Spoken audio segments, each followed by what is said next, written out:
Ang Libra season ay nag-umpisa na noong September 22 at ito ay matatapos sa October 22 ngayong 2024. At dahil nga ito ay Libra season, ito ay may daladalang kabalansihan. Ang hindi pagtutugma ay napalitan na ng kabalansihan. Ang purong lohikal ay nababalutan na ng isang tagos sa damdamin na mga koneksyon. At ang pagsisika para sa perpeksyon ay napatungan na ng paghahanap ng kung ano ba ang wasto at sustainable.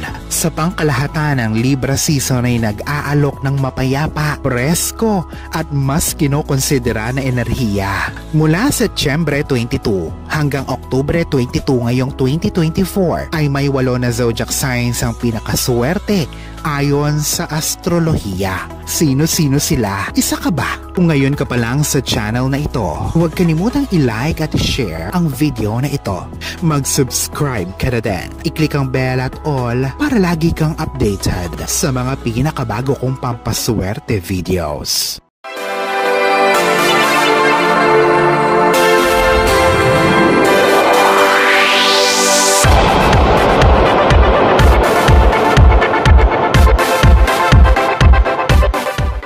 Virgo, ngayong panahon ng Libra ay magkakaroon ka ng kalinawan. Kailangan mong makita ang mga bagay sa malayong perspektibo. Minsan ay kailangan mong mapag-isa at gawin ang pag-aalaga sa sarili bilang normal na parte ng iyong buhay at gumawa ng kakontentuhan at kapayapaan. Scorpio, emotional at mental support. Tinadin ang pagsisimula muli sa isang relasyon o partnership. Iyan ang magbibigay sa iyo ng moral support upang makaalagwa. Ang isang mapanubok na yugto ay matatapos na. Ang mga bagong simula at sariwang pananaw ay nandito na para sa iyo. Ang isang bagay lamang na dapat mong pakapanghawakan ay mga taong nakasuporta talaga sa iyo. Kapag ikaw ay nahihirapan o naguguluhan, ay nandiyan sila para sa iyo na handang tulungan ka. Kaya siguraduhin mo na may siguradong puwang sila sa buhay mo. Cancer, ang teamwork, partnerships, at mga solidong relasyon sa iba ang magdadala sa iyo papunta sa gusto mong buhay.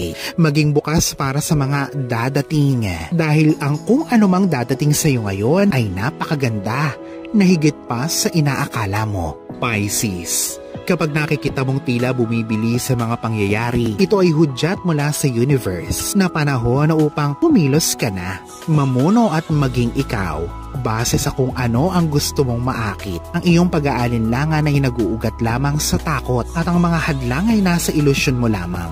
Ikaw ay nasa kalagitnaan ngayon at ito ay pansamantala lamang. Taurus, ikaw ay takot ngunit ito ay nag-uugat lamang sa mga alaala sa iyong kabataan at hanggang doon lamang yon. Ang nakikita mo ngayon sa salamin ay isang tao na kayang malagpasan ang lahat ng mga pagsubok. Magtiwala sa iyong sarili at ang mga kaganapan na dumadaan sa iyong buhay. Hindi mo mararating ang mga narating mo ngayon kung ikaw ay hindi malakas. Libra, tingnan ang mga nanatili sa tabi mo sa lahat ng panahon at hanggang ngayon, isang magandang oportunidad ang padating na sa iyo. Yakapin ito at pagbutihin mo, ngunit manatiling mapagpakumbaba. Gemini, pinaghirapan mo na makuha ang trono mo. Ngayon ay panahon na para mas mag-level up ka. Magtiwala at mag-let go at dadalahin ka nito sa mas mataas na level. Leo, ang stagnation o pagiging tigil ay mapapalitan na ng pagkilos at ang kalungkutan ay mapapalitan na ng kayamanan at mga biyaya. Asahan na may dadating na napakaraming magandang ideya, aksyon at mga bisyon na siyang dadaloy ng malakas papasok sa iyong buhay. Ngunit unahin ang pagiging balanse. Ito man ay sa pagtanggap at pagbibigay.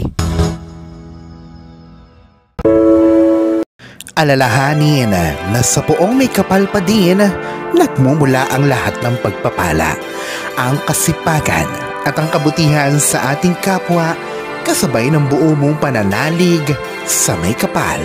Ang siya pa rin na dapat ay manaig. Ang mga ito ay mga gabay lamang. This is Fidel Rosario. Thank you for watching.